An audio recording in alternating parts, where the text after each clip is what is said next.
Governor Beshear, help us understand, because we've got a lot of coastal elites here, and a lot of latte-drinking, blue-haired barista coastal elites. We've all followed the news where we see kind of the daily barrage of assaults against democracy at the hands of this administration. We're watching as the Trump administration is right now trying to take $230 million out of the DOJ because Trump feels entitled to it, focusing his energy on his ballroom, on and on and on. Is any of that having an impact in a state like Kentucky, where we see, for example, that, for so many people, their partisan ideology becomes a part of their identity? But is there a point at which there are so many assaults against this country, there's just so much degradation of the institutions of government that it begins to have an impact? Well, thanks for having me. I'm used to jumping right in. And thanks to everybody for coming. So when I think about that question, the first thing is, yes, party can be a part of someone's ideology, but I don't think people are as partisan as many of us may think. I think what people care about the most is first their job and whether they can support their family. They care about their next doctor's appointment for themselves, their parents, or their kids. They care about the roads and bridges they drive, the school they drop their kids off at, and whether they feel safe in their community. So when the policies of this president start directly impacting those basic needs, that's when people start talking. That's when people start looking at things differently. Like the president's tariff policy is the single worst economic policy of my lifetime.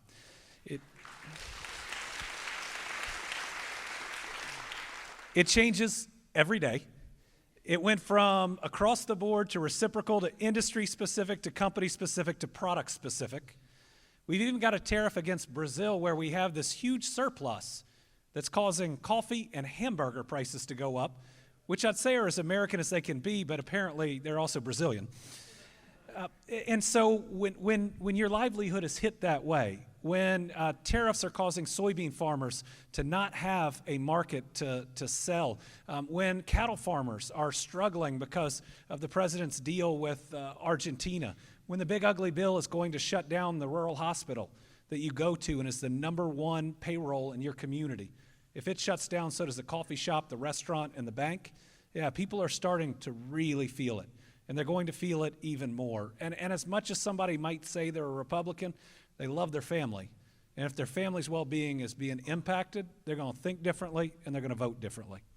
And have you seen, to any degree, folks that you've spoken with in Kentucky begin to express some, softening on that political partisan ideology? Absolutely, and I think I think I'm living, breathing proof that people will vote differently. I mean, I won re-election by 5 points in a state that Trump won by 30 the next year.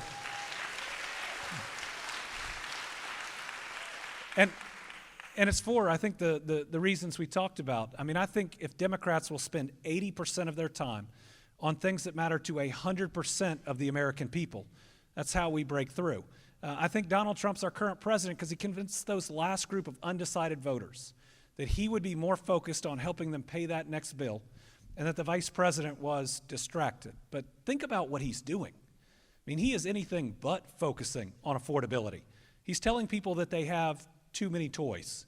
His tariff policy is making the price of everything go up, and that home that a young couple can't buy right now, that feeling that the American dream is too hard to reach, think about what his new tariffs on lumber, which is the flooring and the walls, on upholstery, which is the furniture, and on cabinets is going to do to that. And so the longer it's harder to get by for families, and the more that they see that Trump held up that giant board on tariffs, he's owned this policy as much as he's owned anything. Yes, we're seeing that softening. If you could snap your fingers and change one thing that the Democratic Party does, what would it be? Ooh. All right. How much time you got? Yeah. So let me give you 3 if I can. Keeping that list short, huh? Yeah. Number 1 is the 80-100. Right? Spend 80% of our time focused on jobs, on health care, on infrastructure, on public safety, and on public education. Yes, stand up for all of our convictions. Yes, fight against any form of discrimination. But the next morning, be opening that next factory. The next morning, be opening that road that saves 20 minutes each way to a family. So that's number one.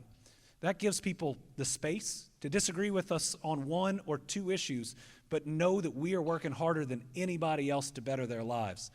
The second thing I'd do is I'd get us back to talking like normal human beings. Well, so you've seen this. Advocacy Speak had well-meaning intentions. Its goal was to reduce stigma, but you don't reduce stigma by changing words. You do it by changing hearts. And we now have used so many of these phrases that it sounds like we're talking down to people, or we're talking at them instead of to them. I'll give you a personal example. The opioid epidemic hit Kentucky harder than just about anywhere in the country. We've all lost a ton of people. I've lost about 12. I didn't lose one of them to substance use disorder. I lost them all to addiction. And when you hear the word, right, you're an author. When you hear the word, it's mean, it's nasty, it's a killer. It takes people that you love from you, or when somebody gets into recovery, it gives them the credit for triumphing over something that's so hard. That big ugly bill isn't just going to devastate rural health care. It's going to cut food assistance. Well, we're never going to win that argument if we say more people are food insecure. We're going to win it if we say people are going to go hungry, which they will. Yeah. Though the newest one is justice-involved population. Yeah, those are our inmates. And listen, I believe in second chances. We're teaching a skill inside of every one of our prisons. We've got one of the lowest recidivism rates we've ever had, but our inmates call themselves inmates. And so if we are going to communicate to the American people instead of at them, we have to talk like the rest of America. And then the last thing I'd say is we've got to get beyond just the what and get to the why. You know, Democrats are so good about our policies. We memorize all of them from policy point 2, bullet point 3, sub point 4, I underneath. But we rarely talk about the why, what drives us. I mean, a lot of what drives me is my faith. I believe in the golden rule that says we love our neighbor as ourselves, and the parable of the Good Samaritan that says everyone's our neighbor.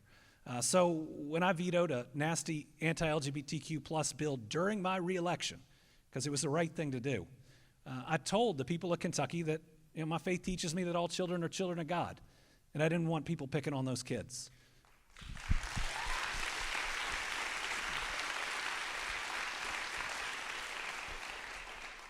There are two tacks that seem to be taking hold right now among popular governors in this country, you being one of them, Gavin Newsom, our governor right here in California, being the other, and they don't seem, I can't imagine that they could be more diametrically opposed. Newsom is taking a very forward-leaning approach. We've seen numerous instances where his social media has dedicated itself to mocking the current president. You're taking a more circumspect approach. Which is the right approach as we head toward 2028, kind of given the moment that we're in right now? First of all, let me say that what Governor Newsom is doing, fighting back on redistricting, is incredibly important, and I'm incredibly proud of him.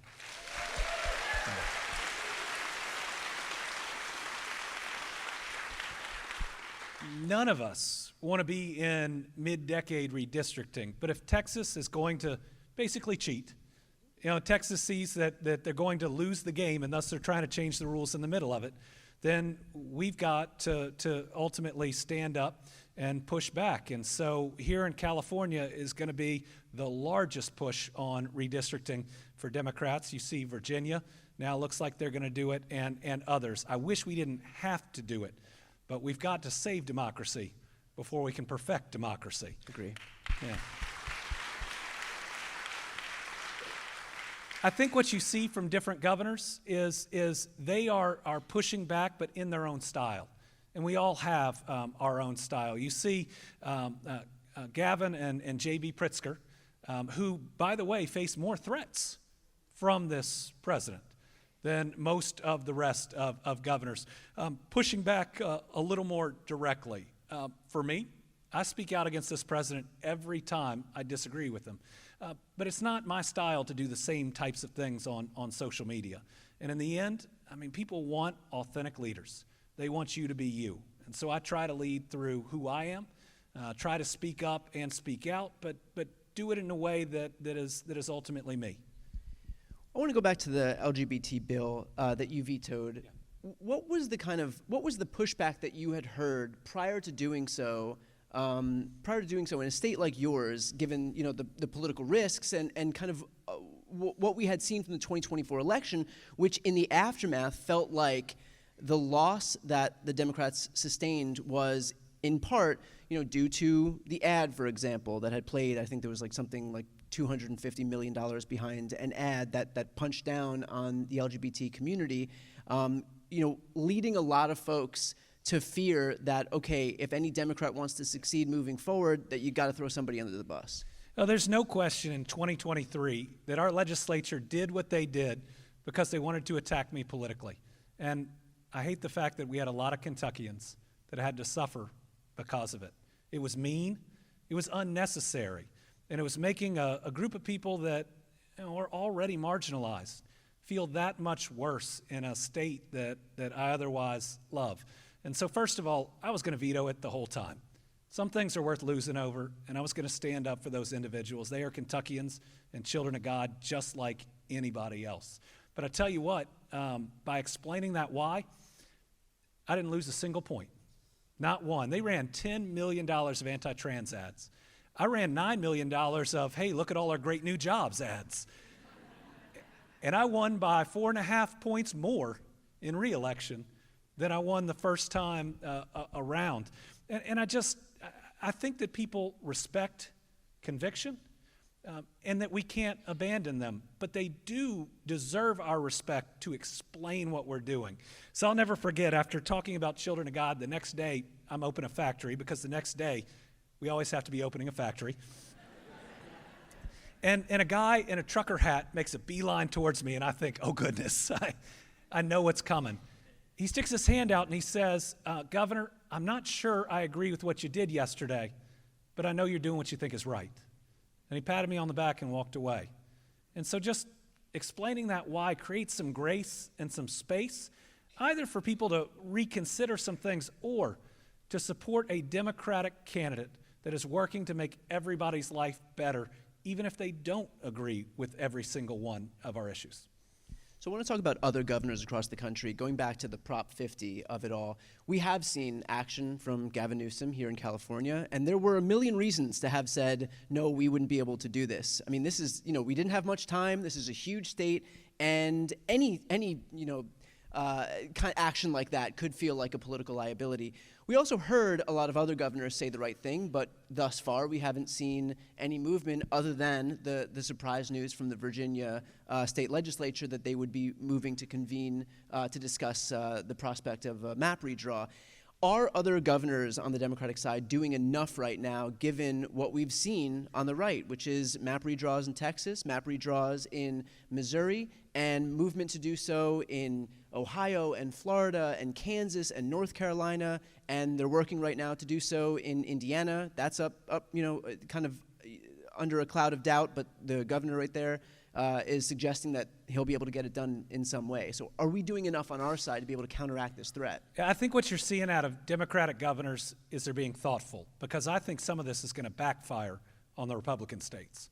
People don't like you changing the rules of the game. They understand what's going on in California because of Texas, but some of these states where there's just one Democratic congressman or woman, that all of a sudden they split that district up, I think we're going to work really hard and have 2 Democratic congressmen or congresswomen.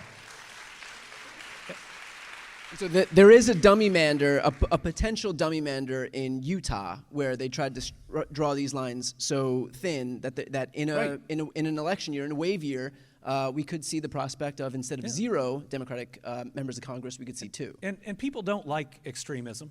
I've seen it. I've run against it. In many ways, the incumbent governor that I beat was Donald Trump before Donald Trump. The way he talked to people, the way he acted in office, being anti-vaccine. You saw denying the election when I beat him, and I beat him. So I saw all of that, and I saw how it wears on people. I mean, this idea that the president says, redraw your maps so that we can hold on to more seats, That's going to impact a lot of people that may in the last moments have moved his direction. But now, seeing a lot of these overreaches or suffering economically. I mean, if you're a soybean farmer right now, how do you feel when your main market, which is China, has now gone to Brazil and Argentina, which this president says he's going to send $20 billion to?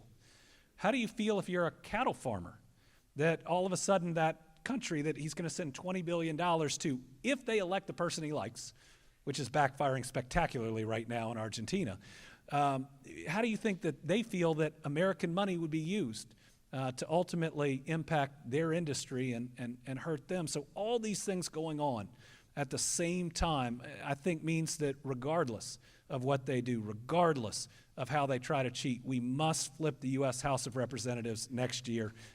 We absolutely have to.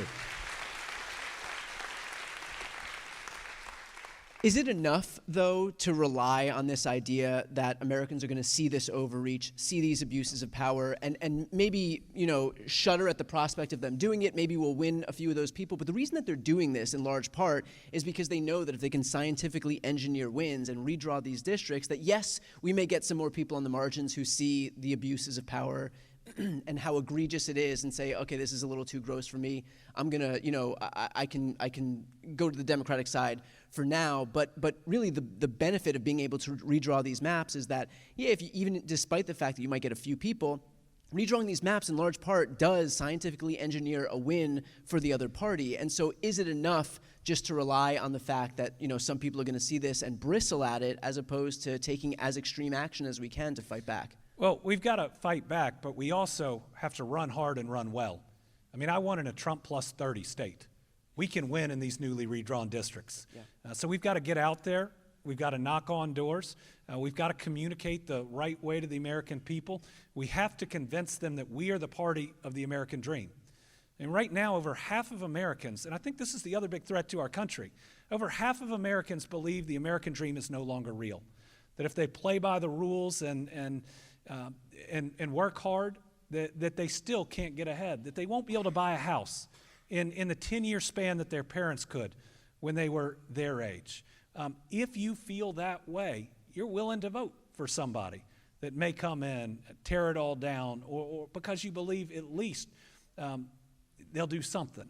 We've got to be the party that can fix that can bring down costs, that can bring up wages, that can assure that you can pay for your child's next prescription, that is understanding that if you don't feel safe in your community, the answer isn't to read you statistics. It's to do more.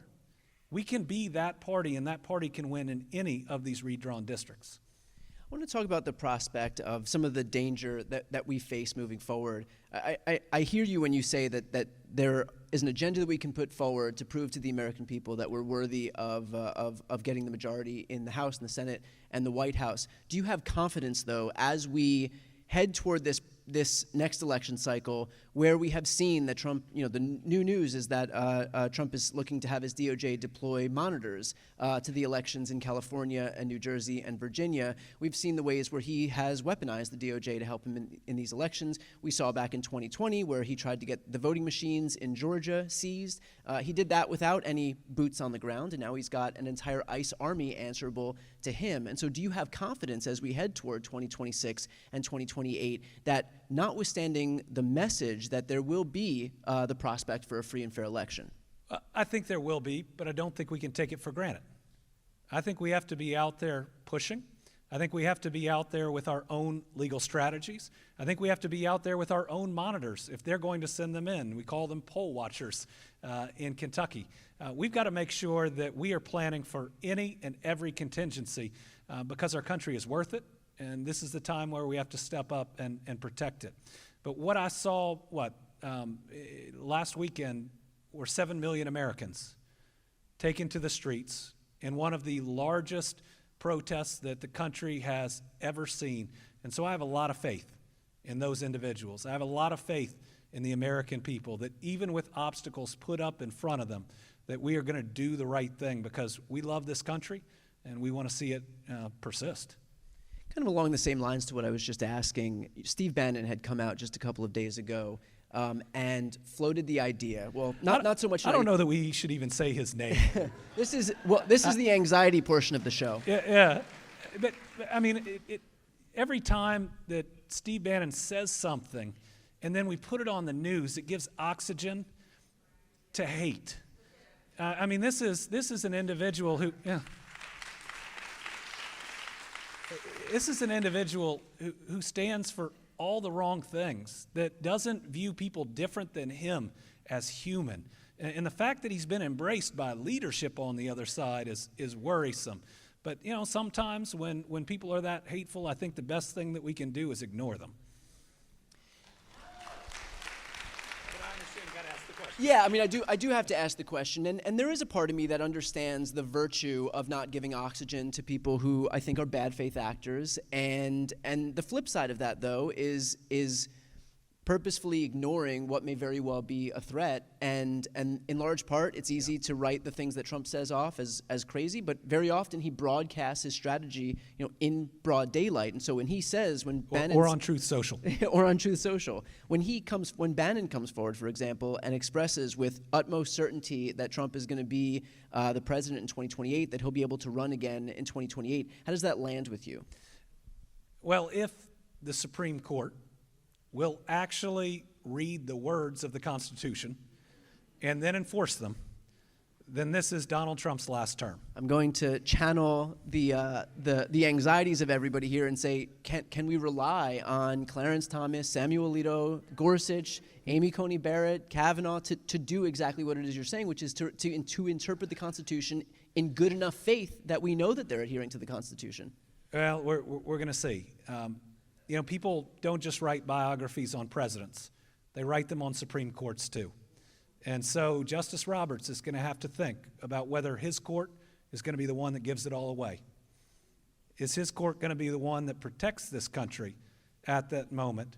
Or is his court going to be the one that gives it all away? Because history's watching. I think as we consider questions like that, a lot of folks are wondering where they can best channel their energy to make the biggest impact. And so for folks who come up to you, and I'm sure as you meet people not just in Kentucky but across the entire country, and they're contending with a feeling of despair that isn't by accident. Like this is a feeling of despair and helplessness that I think the administration wants people to feel, so that they completely withdraw and no longer, and their voice tune out and turn off. Exactly. And so, what do you say to folks who are looking to do something, anything in this moment right now, where they are contending with the system that is kind of created so that they'll feel helpless? Well, first I say thank you, because we need you. I mean, getting out there at this time, probably the most important time, to speak out, to do what you can do, is just critically important.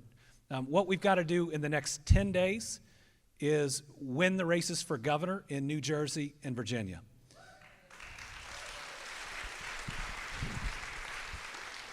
And we win both of those, along with the Wisconsin Supreme Court race we won, and that's going to show that Trump is politically a failure in his first year.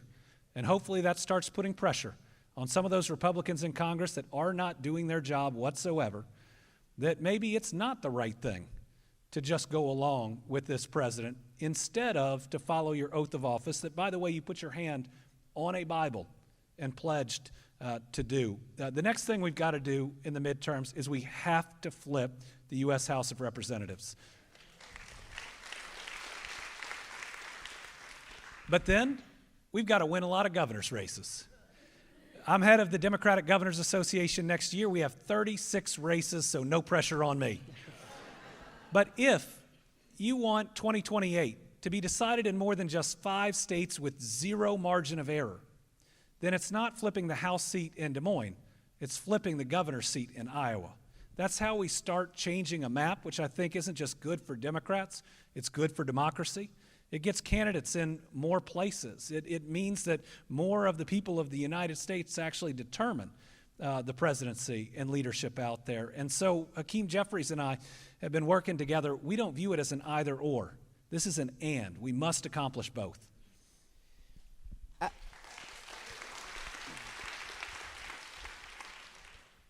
Do you think that there's anything that this administration could do that could cause them to lose the support of the folks either in this administration, in the House, in the Senate, just anybody, any elected officials more broadly in the Republican universe? And I ask that because, well, I don't want to tempt fate here, but it's hard to see what, like, we're already in a world. Isn't it sad that you have to ask that question? Yeah, I mean, I guess the question is there anything that the Trump administration could do that could pull support away, in your estimation?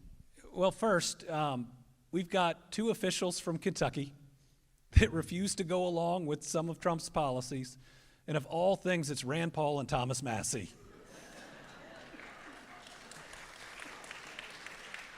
I'll tell you, the Trump administration makes for some weird bedfellows. It does. I was speaking with Jasmine Crockett 2 weeks ago Yes. in a writer's block event, and we had to talk about how Marjorie Taylor Greene, of all people, was exhibiting courage that nobody else in her party could exhibit.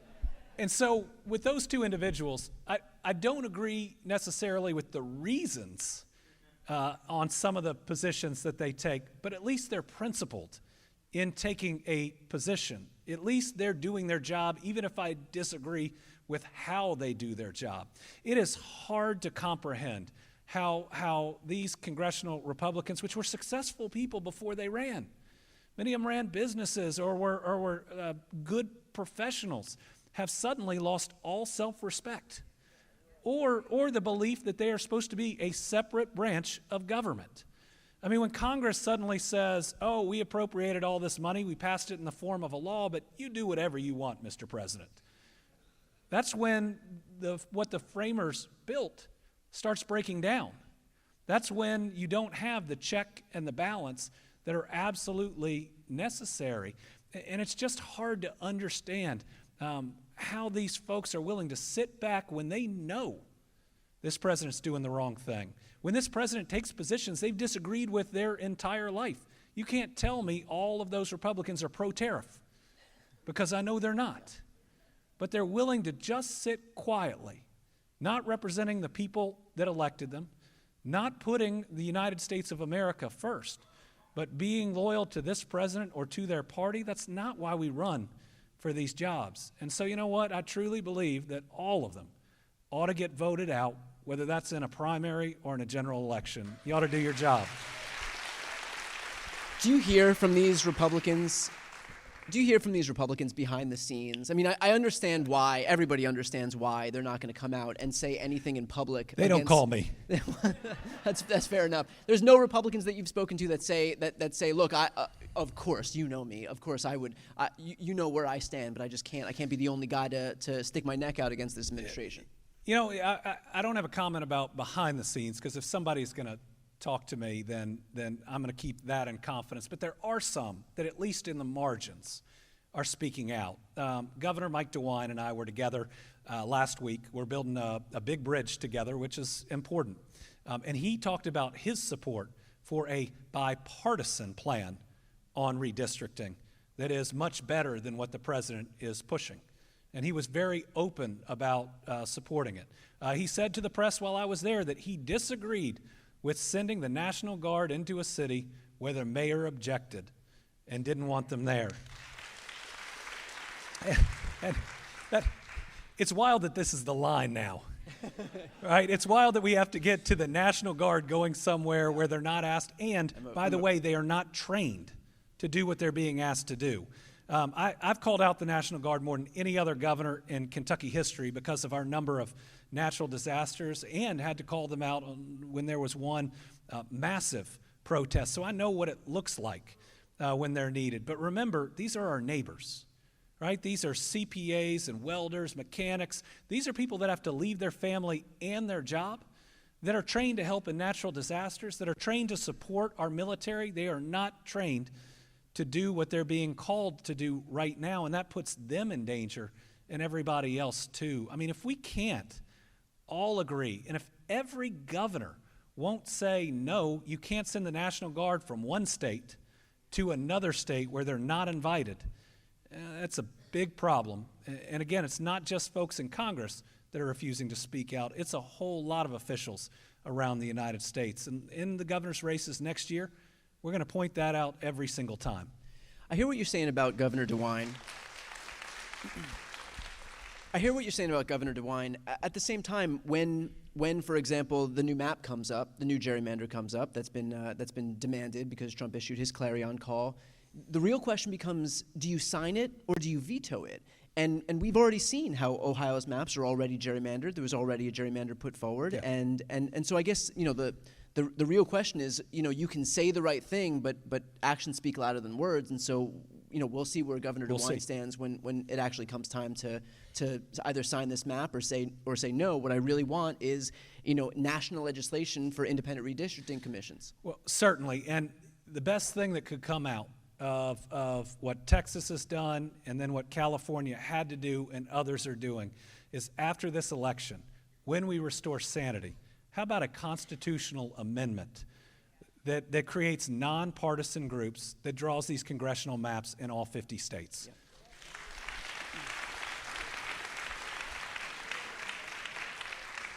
So as we talk about these maps and this topic in particular, it kind of leads me to the topic that I've been thinking about the most over the last 10 months or 10 years, whether you're thinking about it, how it hits you here or not. And that is this idea of fighting. And I think we have seen past elections kind of feel like a referendum on progressivism versus moderate. I think as we move forward in this process, it's going to be much more a referendum on Democrats' willingness to fight against the Republican Party that kind of presumes the Democrats are going to be weak and allows them to roll the Democrats over and over and over and over again, change the rules whenever they want to, and Democrats just don't know how to respond. We saw that with Mitch McConnell and holding that Senate seat open that was supposed to go to Merrick Garland. Those rules get changed, and then as soon as the rules need to be changed back to suit them, they do. And so do you think Democrats get it at this point that we need to be able to fight not just in this theoretical idea of what good governance should look like, but against an actual Republican Party for whom the rules just do not matter? I think if you go back to Citizens United, that was one of the first examples. That Mitch McConnell and the Republicans changed the rules. They took on all this dark money, and the Democrats said, no, we're too pure. We're never going to do that. And we lost a number of elections. And then we started doing it. Yes, I think that Democrats are ready to fight back, and you see it right here in California's willingness to redistrict. Think about all the steps that California took to change the way that redistricting was going. It's the right thing to do. But right now, you see the threat to this country and are willing to respond in kind to what's happening in Texas. Oh, I think you see a Democratic Party that knows we have to win. Have to. Which means we got to push all the ideological purity tests to the side. We've got to have good candidates that can communicate and get real results. Right now, we absolutely have to win, and I see Democrats willing to do what it takes. What kind of an impact do you think that Prop 50 passing in this state might have on other governors across the country in terms of not just redrawing the maps, although I would contend, as an issue that I'm particularly focused on right now, I would contend that redrawing these maps is issue number 1, 2, and 3, but just on this broader sense of, okay, let's not for once kind of lead from behind or be as circumspect as we usually are, but take aggressive action in fighting fire with fire. Well, I think you see that from a number of governors around the country. It depends on the issue that comes up and what's most impactful to that state. I think you see governors trying to lead in a way that's not just them standing out there, but brings their people along, that explains to folks the harm that's occurring right now. I remember when I was Attorney General of Kentucky during the first Trump term, I didn't join every lawsuit. I joined the ones that impacted Kentucky the most so that I could look at Kentuckians and say, this is going to raise healthcare costs for us. This is going to impact rural hospitals. This is going to hurt our farmers. And so for us to not only push back, but try to move this country back together, I think takes the way that governors are responding that ultimately leads our people to a better place. Because yes, we've got to win in 2026. Yes, we've got to win in 2028. But then we got to heal the country. Because this us versus them, it can't go on any longer. We are not each other's enemy. This idea of the enemy within is not who the United States of America is. I think about the pledge and how we pledge to a flag and to a country, not to an individual. We also pledge to keep our country indivisible. And so I think we've got to lead in ways that not only give people the courage to speak out and preserve our great democracy now, but can ultimately heal this country in a way to where my kids don't have to worry about whether the country will continue each morning or for the next dozen years. I think that was really well said. I want to play devil's advocate to that point. In the aftermath of Trump 1.0, we had Joe Biden, who was Mr. Heal the Country. His whole thing was trying to bring compromise and unity and kind of a return away from the divisive politics of the Trump era. And cut to what we're left with in the aftermath of that, where we find ourselves right now, is a situation where we are the most divided, where politics is the most acrimonious that it's ever been. And so, when I hear you say that we have to get back to a point where politics is not as ugly as it used to be, it's hard to hear that and not get worried at the prospect of, okay, we tried that once, and this is the reality of where we find ourselves. Yeah, I think one of the challenges during the Biden administration with the pandemic and others is both the policy and the politics got abstract, right? They were all coming out of Washington. It was all about a signing in a rose garden because with the pandemic, the president couldn't get out. People need to be able to see, feel, and touch things for them to be real. If you say your policies are going to create jobs, you got to be there when you open that factory. I mean, I was able to land the cleanest, greenest recycled paper mill in the world in a former coal town called Henderson. Henderson had voted blue for a long time, but was trending red. And in 19, I won it by about 500 votes. I thought that would be the last time we saw that. But we opened this paper mill a month before the 2023 election, 350 jobs paying $40 an hour. And so when the owner of that paper mill said he's bringing 350 green jobs, everybody got up and gave him a standing ovation because that green was the type that's going to better their lives. I won it by triple in 2023, going from 500 to 1,500. So I do believe that there's a way to heal the country. I believe it's making certain issues not bipartisan, because that's some agreement. It's making them nonpartisan. But it's also showing the American people that the American dream is still real, that it's showing the American people the jobs that are created that change their community. It's showing the American people that you care enough about them to build the road that cuts 20 minutes off each way so you have 40 more minutes with your family, that you care enough about people to where you want a clinic in their hometown that offers the specialty type of care that they need, that you care enough about the people that if they don't feel safe, you're going to put more money for police or youth intervention or reducing recidivism, that you're going to do the hard work. I've seen it.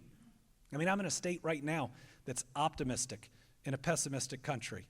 Now, when you govern in a way to where everybody wins and nobody loses, where you're trying to lift everybody up and kick nobody while they're down, and you get results, then people start seeing it a little bit differently and voting a little bit differently. And I'll say this, in 2024, yes, Trump won my state by 30 points, but we didn't have any of the flags like we did 4 years before. We didn't have any of the signs like we had 4 years before. We didn't have neighbors arguing with each other. Even with that divisive election going on, we were treating each other better than we had in the past. I think that's possible for the country too. Are you going to run for president in 2028? You thought you were going to get through a whole speech without me asking that question. I thought we were going to do it. The funny part is I give the same answer every time, but oftentimes I use a different adjective, and it's reported like it's new.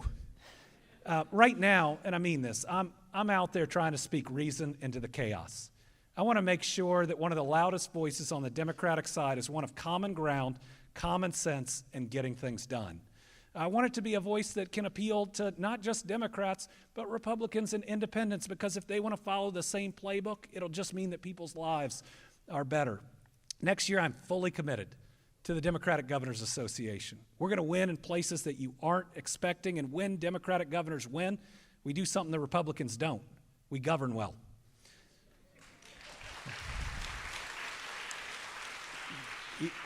You look at Kentucky, and we've broken every record from private sector investment to new jobs to wages to exports to tourism.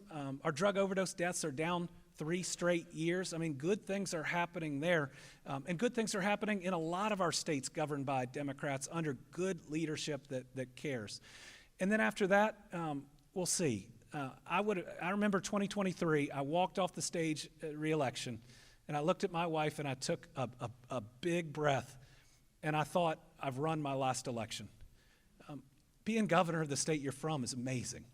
I mean, you get to fight for your people every single day, and it's more than enough. If this is the last political job I ever have, it is more than enough. But I look at what I see in this country right now, and I will not leave a broken country to my kids. I just will not.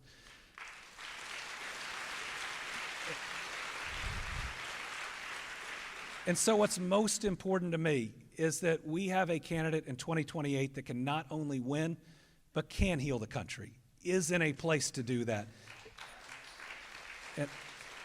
And so if my family and I sit down and we think it's me, we'll consider it.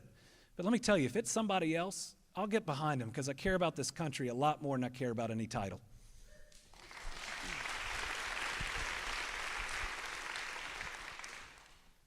Let's say you were president. Because I didn't hear a no. Let's say you're president. We have the House, we have the Senate, and of course, the White House. And I'm going to ask this question because... That does sound pretty good. It does sound pretty good. Hear me out. I'm going to ask this question this way because we are in a new era where we have seen Trump do whatever he wants to do without feeling bound or constrained by anything. Not even laws or the Constitution, anything. But in a moment where we can harness that same energy in a virtuous way, and kind of think of a big swing approach to what the future of this country could look like. And I'm talking beyond just the constraints of incrementalism, beyond just, okay, let's fix Medicaid Part D, whatever it is. Like, it's like not that. Well, that'd be pretty big. That would be pretty big. But bigger than that, if you were unconstrained by the usual need for compromise, whatever it may be, and there could be a big swing moment, what would you like to see the Democrats accomplish? Oh, we've got to restore the American dream. And I know that's a big concept, but it has so much work that's inside it. Like, we've got to have more housing to where people can afford it. We've got to increase our wages so that you can not only pay your grocery bill at the end of the week, but you can afford to take your kids on vacation every now and then. We've got to make sure that the next prescription doesn't put you under, or the next car repair. We've got to look at the fundamentals of hardworking Americans, and we've got to make sure that it works. That in this country, if you're willing to work hard and play by the rules, you can not just have a life, but you can have a good life. That is so important to the future of the United States of America. It can bring us all back together again. And it's not just one incremental thing. It's going to be addressing across the board the challenges that we face, and also restoring the faith in the American people that it's true, that it's real, that you support them, and that you're willing to get out there and work for them. Now, that means we're going to have to rebuild a lot. We're going to have to rebuild a federal government that's decimated. But let me tell you, I don't think we ought to rebuild it the same way it was before.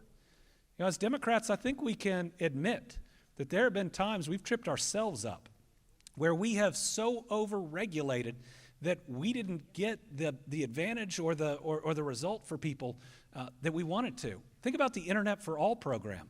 I mean, what a transformational program where we're going to make sure that Internet access was available all across America. There isn't 1 inch of fiber in the ground.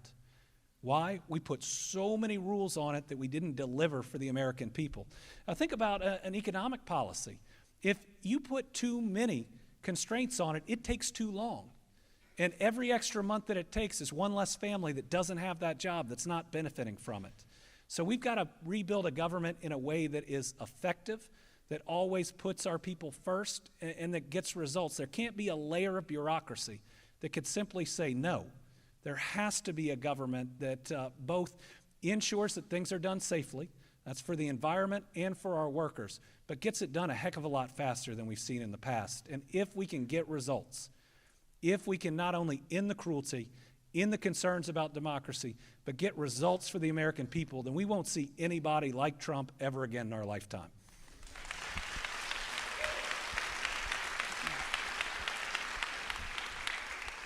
What would be a department or a policy or just something specific, something that does not exist right now that you would like to see implemented or added to the federal government? I'm putting you on the spot here. I say it somewhat in jest, but we need a secretary of getting stuff done. We do. When a program is stuck, there needs to be that person that can go in there and get it done. We need to have folks at the highest level of the federal government that every day feel the time we have in office is ticking, and we want to make the maximum.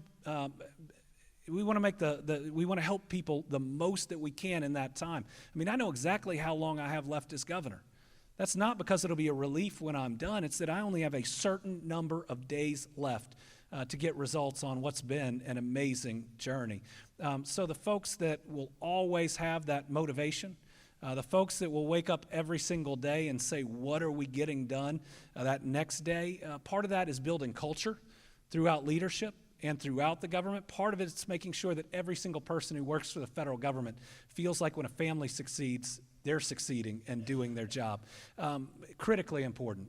Separately, I think we've got to increase our supply of housing significantly. And so when we look at our current structure, I don't think it's set up to do that. In terms of responding to natural disasters, where I've got more experience, sadly, than just about any governor out there, we've got to move some things that are at HUD over to FEMA or vice versa, because right now you got help immediately when the disaster hits. And then there's like a year and a half, and then you have funding from HUD. So there's some things certainly that we as governors have experienced where I think we can make it more efficient and more effective. But the most important secretary is the one that gets stuff done. All right. Where do you draw hope from? And I asked that question because I think a lot of us, I mean, this is, we spoke about this a little bit earlier, but we have gone through 10 months of, I think, what most people think would have felt inconceivable 10 months ago, which also leads to added anxiety over the fact that if this is where we're at 10 months in, where on God's green earth are we going to end up 3.5 years in?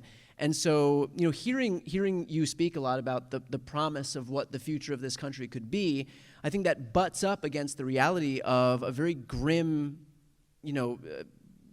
government state of all things. And so, where do you draw hope from? Where I think, going back to what we were saying before, a lot of what we're seeing feels engineered to take that hope away. Yeah, I get hope from two places. On one side, it's my faith and family. My faith tells me that we've been up against a lot, but we've always overcome it. The idea that there's a light in the darkness and the darkness has never put it out. And I believe strongly in that. On my toughest days in the pandemic, I would go home after reading a death list that was far too long to a wife and kids that love me and a dog that kind of likes me. But on the other side, I get hope from people. I mean, 7 million people taking to the streets to peacefully protest. That is so special. And I take hope from the fact that at their core, I know that people are good. Why? Because I've seen it.